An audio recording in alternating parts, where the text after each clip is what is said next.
Hi, my name is Mike Scala. I'm the Director of Economic Development for the City of Rochester. And I'm Mary Beth Walker, and I'm the Chief Assessor here in Rochester. And we're here on the Rochester Post podcast with Matt Wyatt.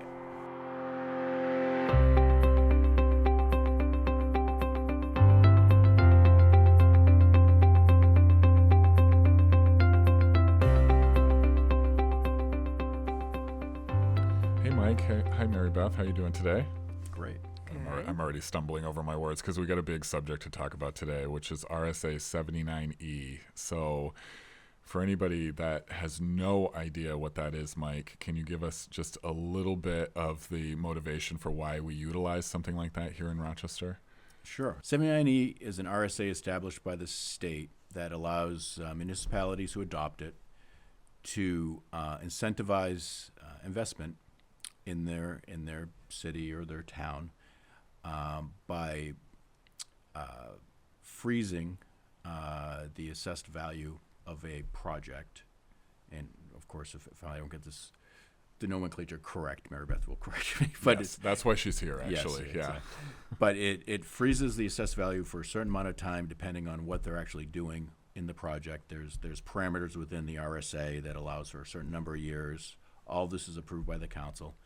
But the spirit of it is to get properties either redeveloped, preserved, repurposed that normally wouldn't if we just put it out there and just had the market dictate what happens. And it was mostly, I believe when it was established, it was mostly targeting blighted areas, so old mills and old buildings. And if you came in and it had some historic value and you came in, repurposed it and redeveloped it, and this was the incentive to do that, because the time that it's frozen, the developers will reinvest that savings back into the project, and a lot of the time it's enough to make some of these more difficult projects, and for lack of a bad word, pencil out.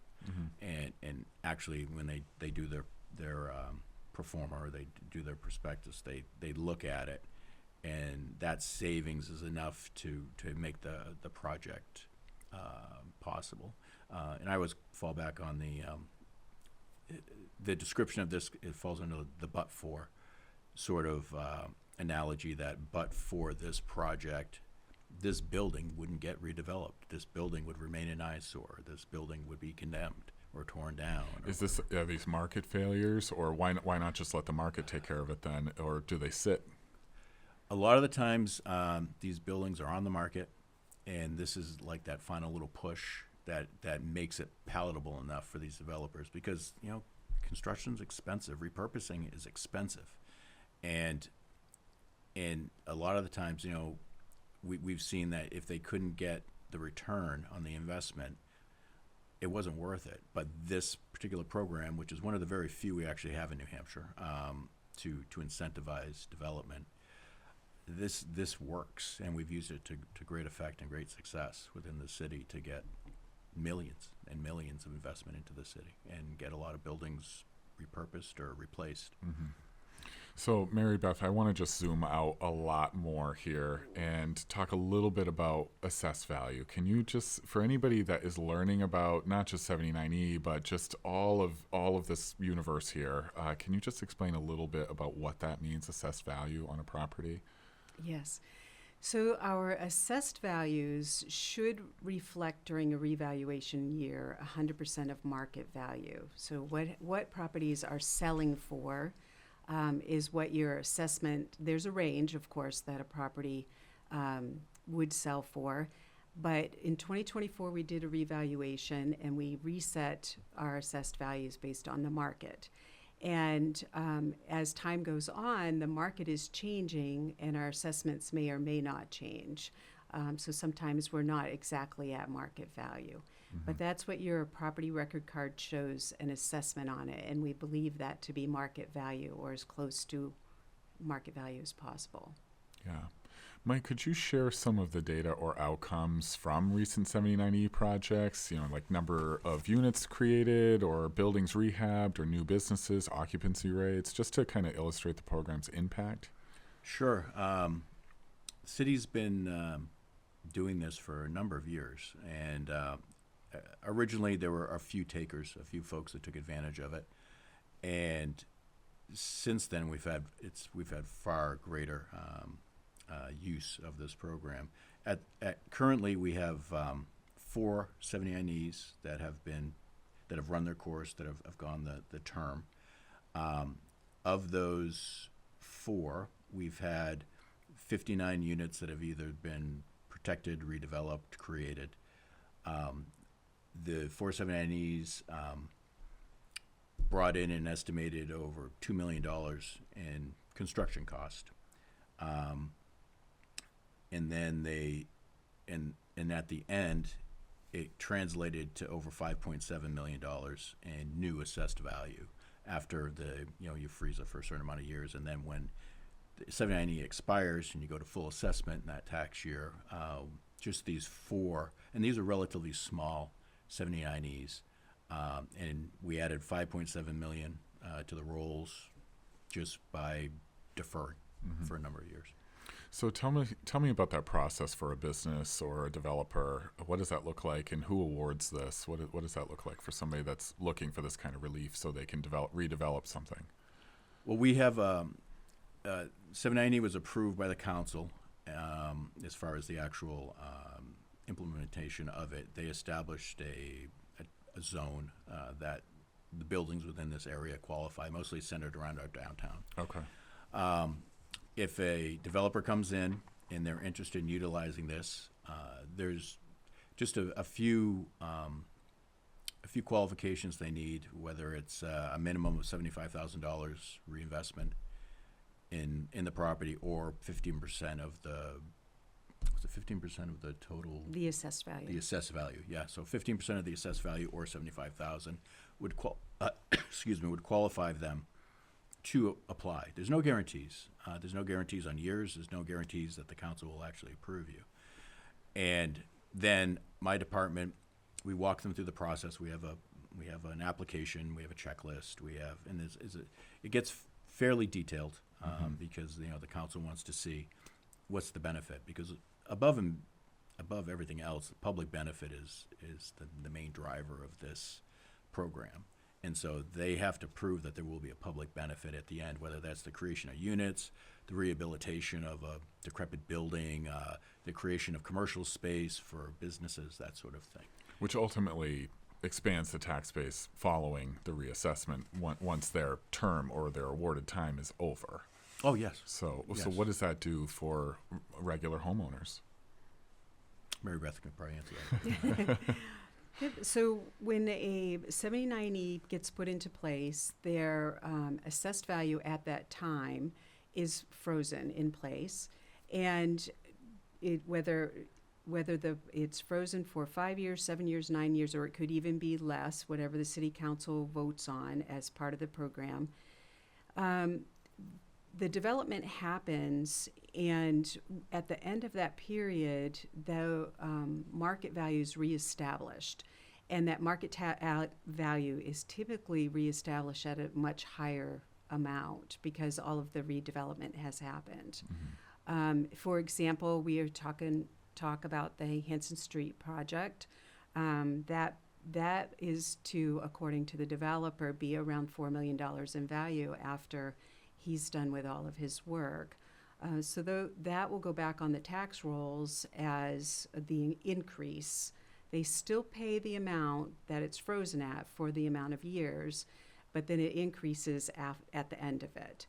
And then that will be distributed throughout the general monies, the same as any other property owner. Yeah.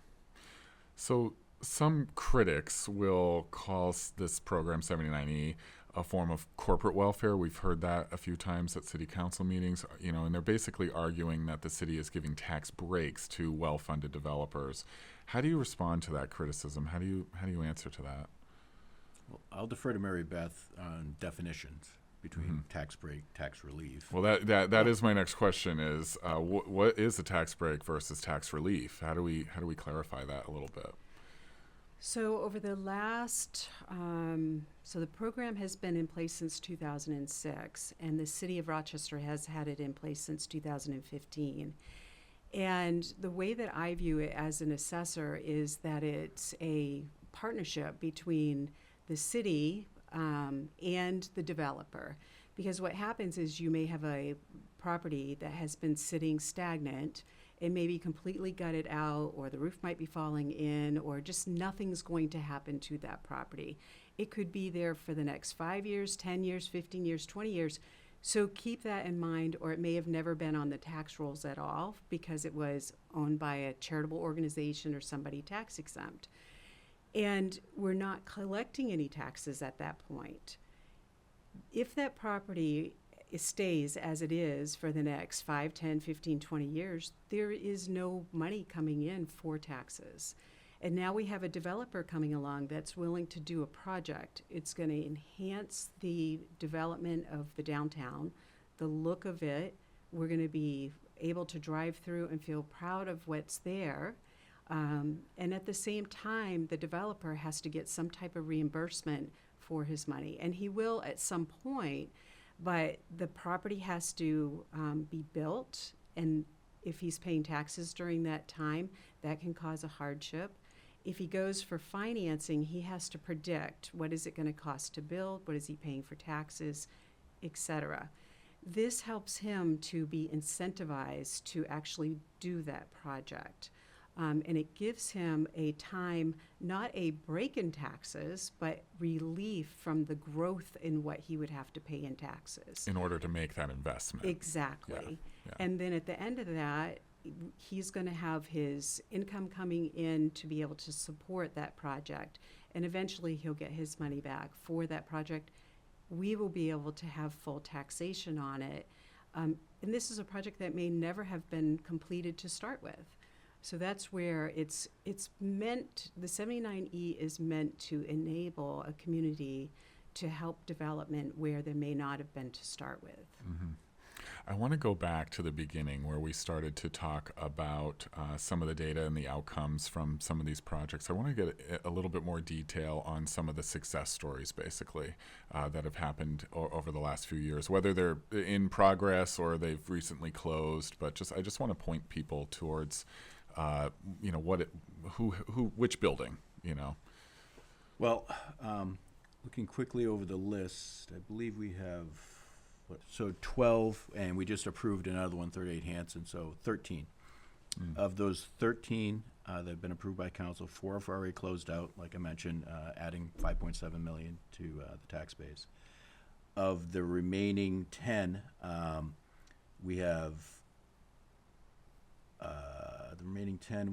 8 that are either in progress or have been completed, or 9 actually that are in progress or been completed.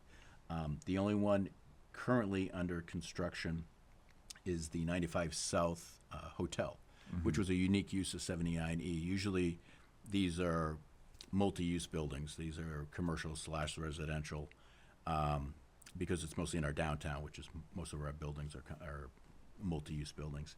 This is a unique one. It's creating 55 hotel rooms in South Main Street, taking a historic building, renovating it, preserving it, and repurposing it. And they're nearing completion of their project. The one that just got approved was going to start construction very soon. It's another multi-use building, 12 units, 2 commercial spaces on Hanson Street that's taking this empty lot and building this very, very nice structure there to provide housing and commercial space. Probably the greatest success out there are the city working with Eric Chinberg. That was kind of and the his flagship project, correct? Like that was really the one to kind of be the example for the rest of these in some ways. A lot of our other ones were smaller, investments. Chinberg invested $6+ million to repurpose the Salinger building and the Scenic Theater in conjunction and like Mary Beth in partnership with the city. There were a few things that we did. They appropriated some funds, and we did some selective demolition, did some cleanup, and then, he's told me multiple times that if they didn't have the 79E, they got a 7-year 79E.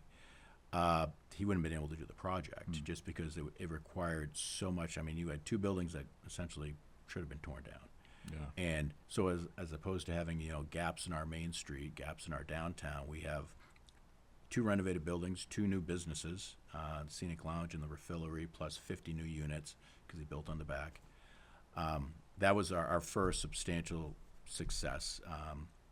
Then the Howard downtown took two dilapidated buildings. We had the what was known as the Hoffman Furniture building, which had been vacant for 30, 40 years. And then we had a restaurant that had many names before that was wooden, dilapidated.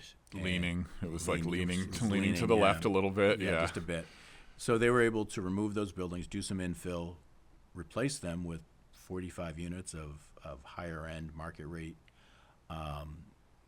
apartments, plus two commercial spaces that we're actively working with them to fill. We've got some good leads on that, and in the process, say what you want about the style.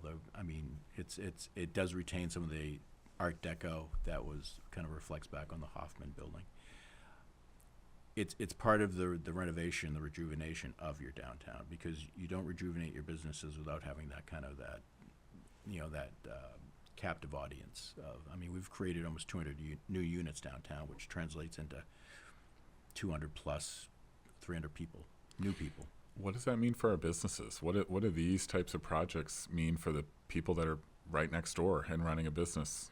No, it's that those sort of investments, that sort of the repurposing, the redevelopment has single-handedly.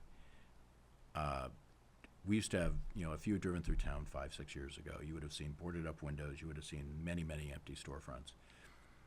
Like all cities, we still have empty storefronts, but now we have people actually interested in renting them. We've had over a dozen new businesses open just in our immediate downtown area.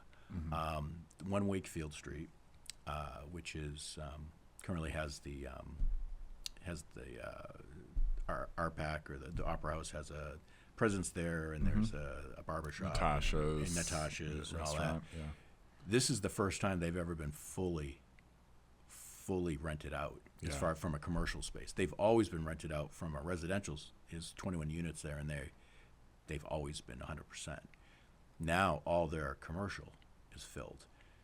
The new Scenic Lounge that went in. It took Timber a number of years to fill that, but that's because they wanted the right client. They didn't want someone who's going to go, because there's nothing worse than having a business open then it closes.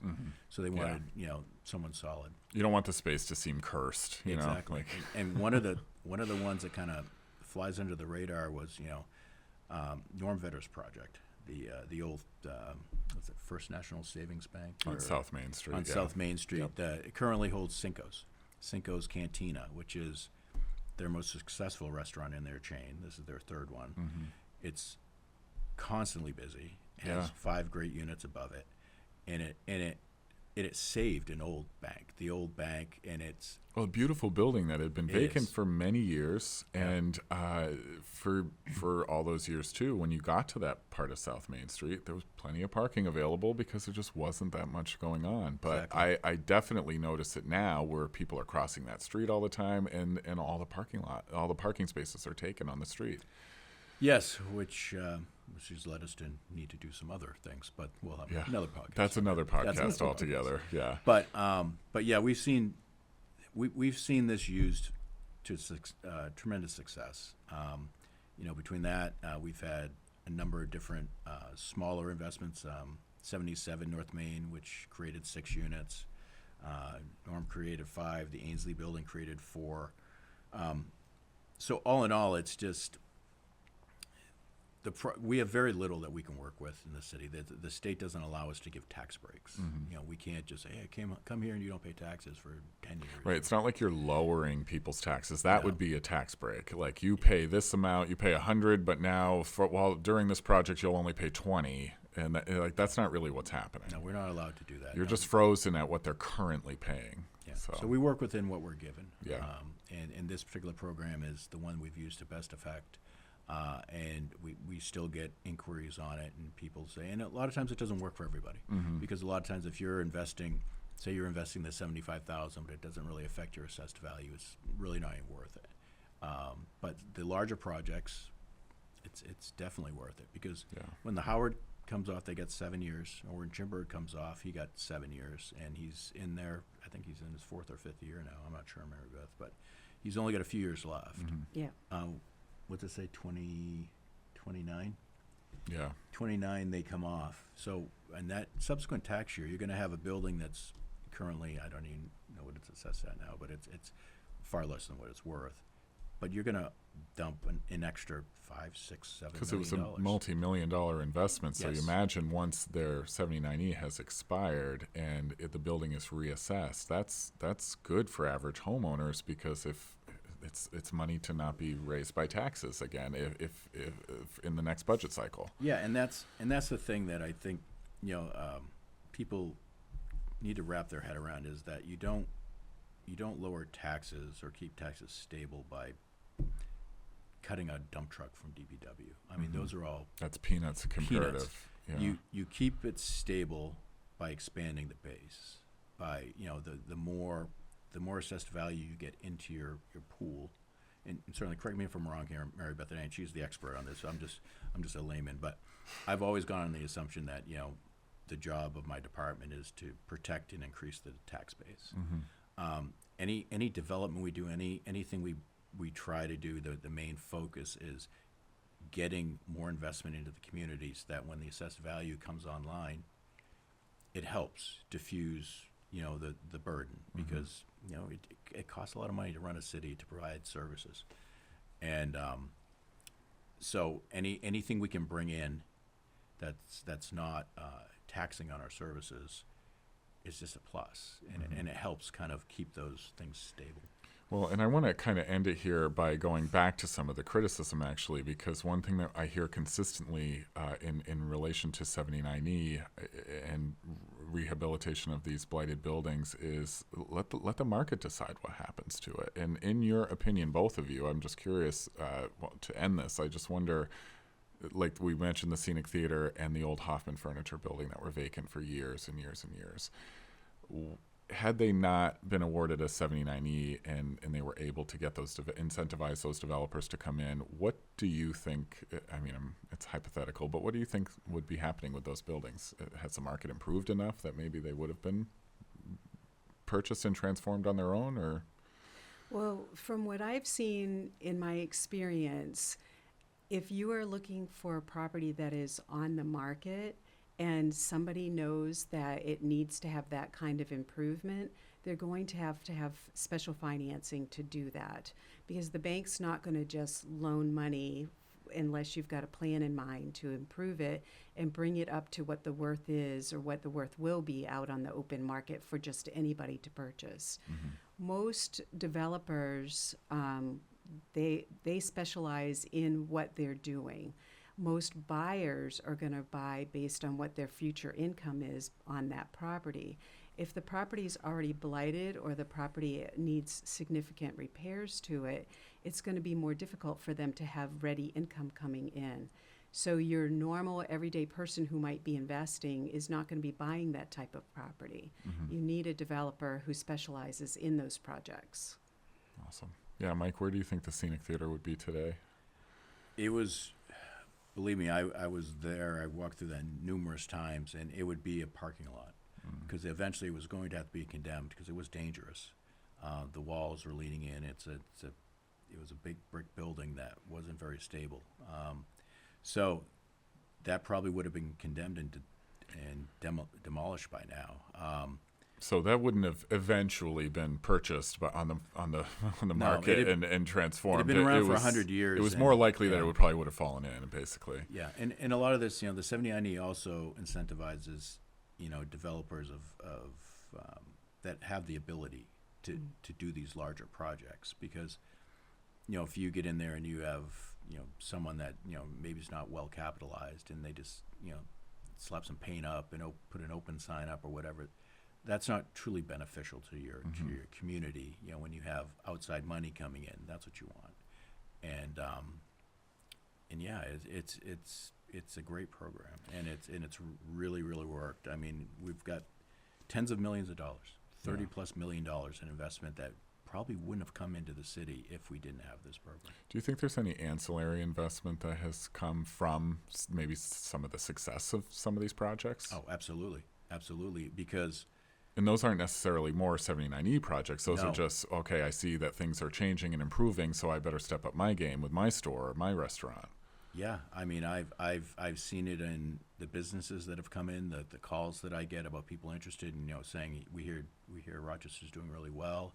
I've seen it in posts, just people I've talked to, just that haven't been in town for years, and they said, "Wow, this is amazing." I mean, I live downtown. I see it every weekend. It's like it's tough to find a parking space, and there's actually life downtown now. I mean, the biggest sort of kind of signal I got was when I was living downtown. I look outside and I saw young people walking their dogs, and you'd never seen that before. You never had young people downtown.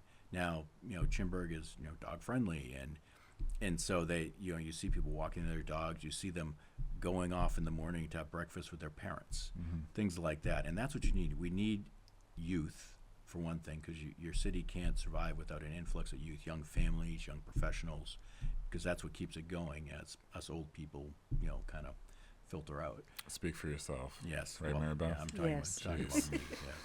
I think that's a good way to end it, Yes. actually. Yeah. Thank you both for being on the show, and I hope you'll come back so we can talk more about things like this and better explain things that aren't always that easy to digest in a press release or in a public meeting. I know for me, I get a lot of questions about 79E, so it's nice to be able to kind of dispel some of those myths and educate people about the benefits and the disadvantages of it too. And also, my door is always open. Over the years, I've had very few residents come and ask me questions, and I always make the time to speak with them, to explain to them, because some of this stuff is pretty complicated. And I've sat down and I've explained 79E, I've explained TIFs, I've explained all those different things, or explained why the city did this investment, why it did that investment, what's the overall goal. And 9 times out of 10, people are just, I didn't know that. It's like, because, depending on where you get your information from, sometimes it's not accurate. Yeah, social media, probably not. Okay. I wasn't going to say that. I'll say it. Thanks for having us, Matt. Yeah, Yes, thank you both. Thank you, Matt.